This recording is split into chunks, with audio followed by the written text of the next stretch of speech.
back to my shop, and today we're going to turn and get hit in the head by this choke cherry bowl. But please remember, this is not an instructional video and is for entertainment purposes only. Your safety is your responsibility. Let's get started.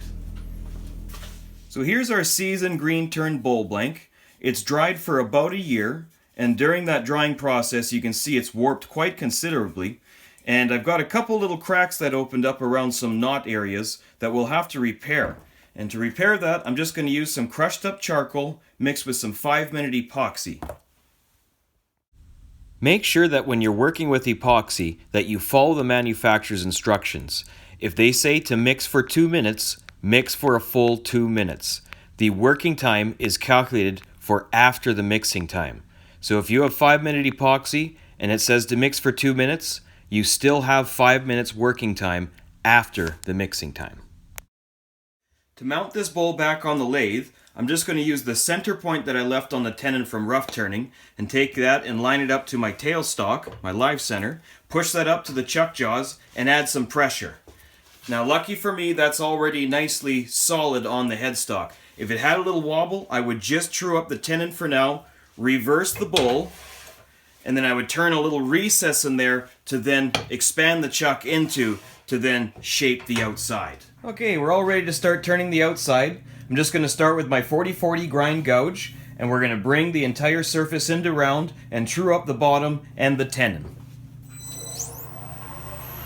Starting out at about 1600 RPM. I'm going to cut directly into the bowl.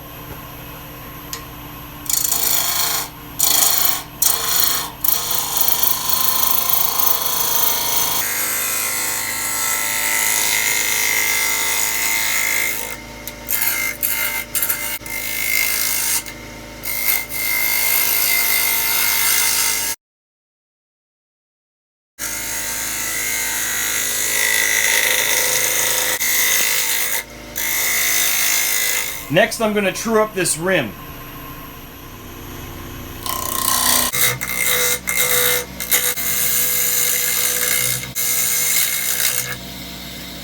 As you can see, the bowl warped quite a bit while drying, and we don't have too much thickness left in some areas, so we're going to have to keep the shape of this bowl quite simple. But before we do any final cuts, I'm going to sharpen up that gouge.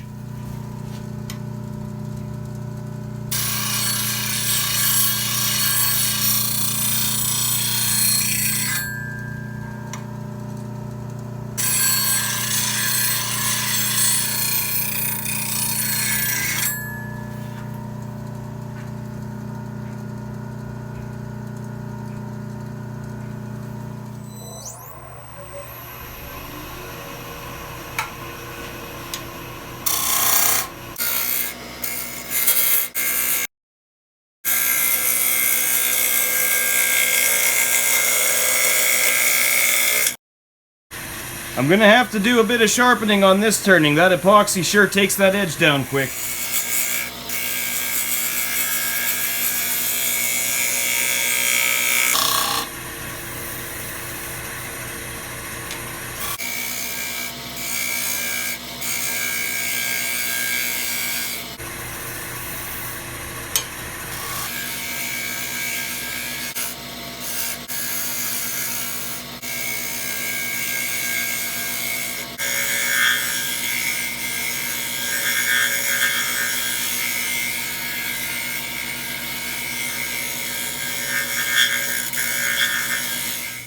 Before final shear scraping, I like to stop and take a look and see how things are going.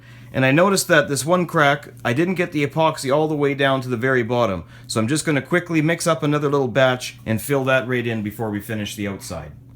I'm going to take a super light cut with the 40/40 gouge and try to remove just the epoxy before moving on to shear scraping.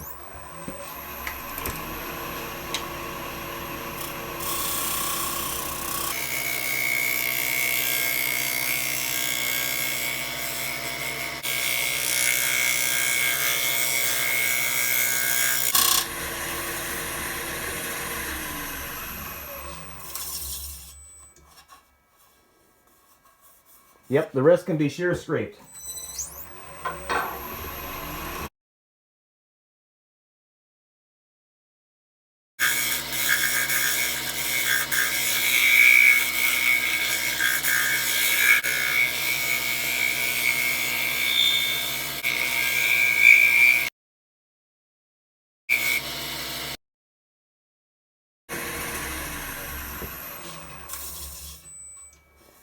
There.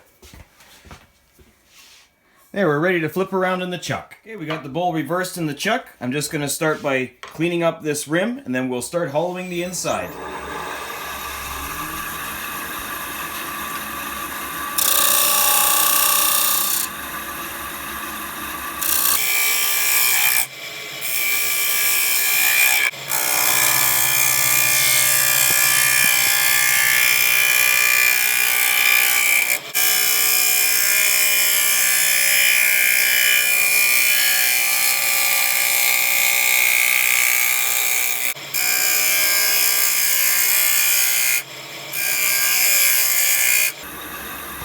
I'm going to sharpen up the tool before I go any further.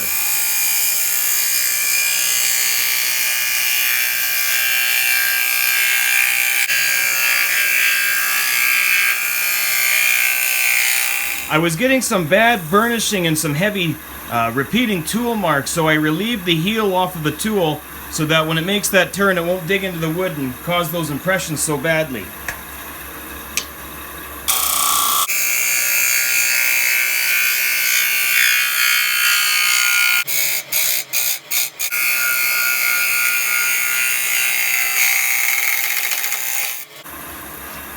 I'm going to switch over to my bottom feeder and make that turn a little easier.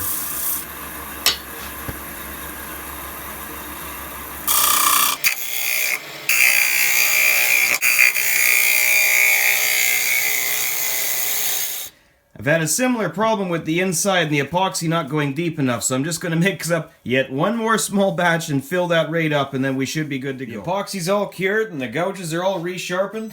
Let's get the inside finished.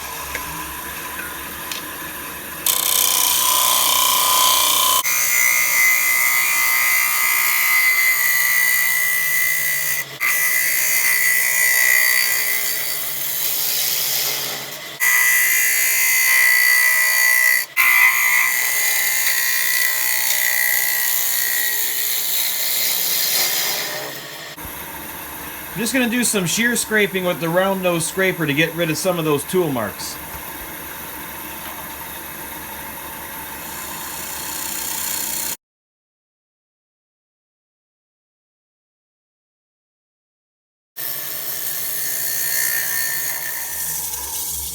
I'm just using my homemade power sanding arbors to sand this bowl, and I'm working through the grits, starting at 150, moving on to 220, 320, and then on to 400.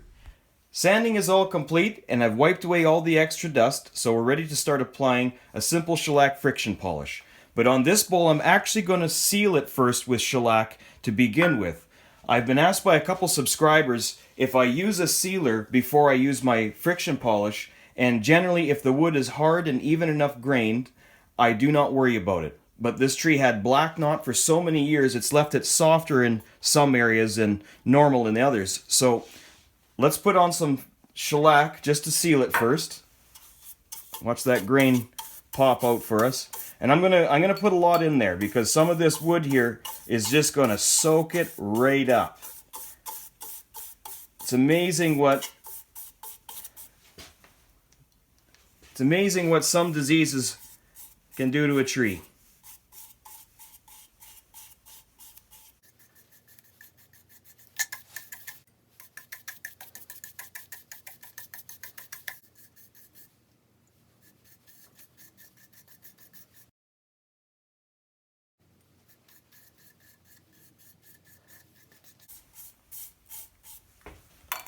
Okay, I'm just going to let that dry, and then I'm going to run some 600 grit sandpaper over it before we start applying the shellac friction polish.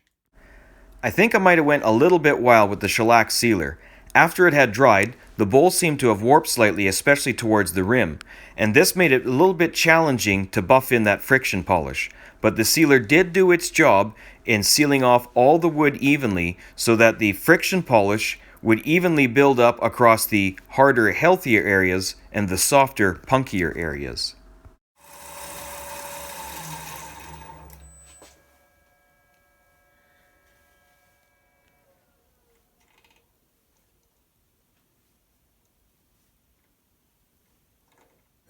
I see a face. Who are you? What do you want? We got the bowl reversed around in a set of my jumbo jaws, and I've got a piece of paper towel to protect the rim in there. I'm going to leave my live center up as long as I can, and I'm using a soft touch, another one of Captain Eddie Castellan's tricks. So we're going to start turning about 1,000 RPM. I'm going to take little cuts.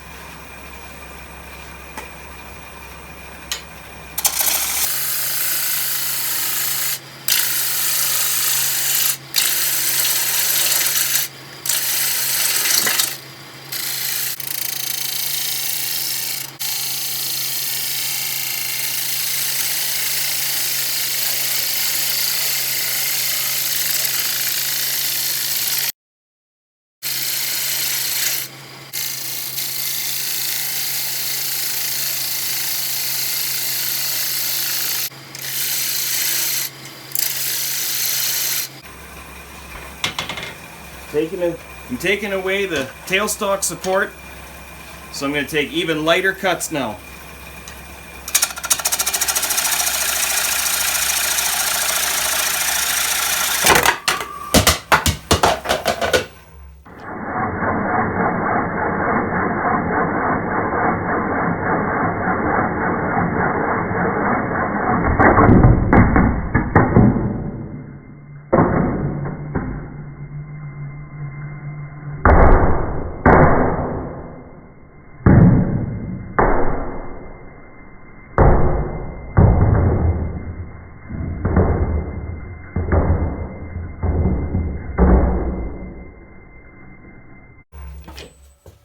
Well, that was exciting. Luckily, I didn't really get any damage on the bowl. I might have had a couple little scuffs along the base here, but I'm just going to buff those out when I finish reversing it. But I'm going to bring up that tailstock again and give it another go.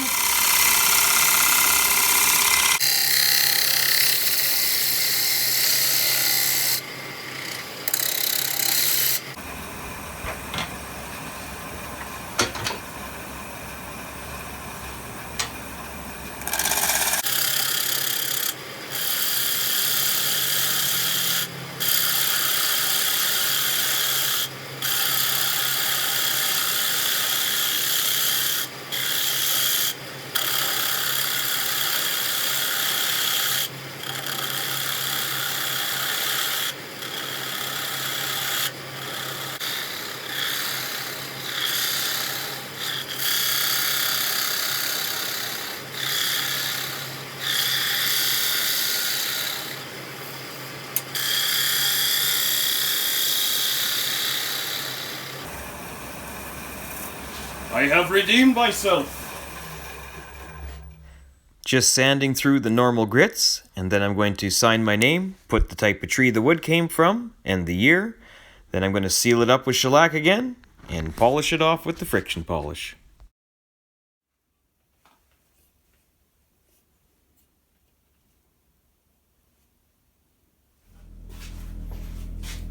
So here's our finished choke cherry bowl. It's all in one piece, although it's got a few little scuffs, so I don't think I'll be selling this one. Plus, I've already made some memories with it, so it feels like it's kind of dear to me. But if you liked the video, please click the like button and share it around. And if you haven't already, please subscribe. I'll have a new video out every Friday. Thank you very much. Have a great day.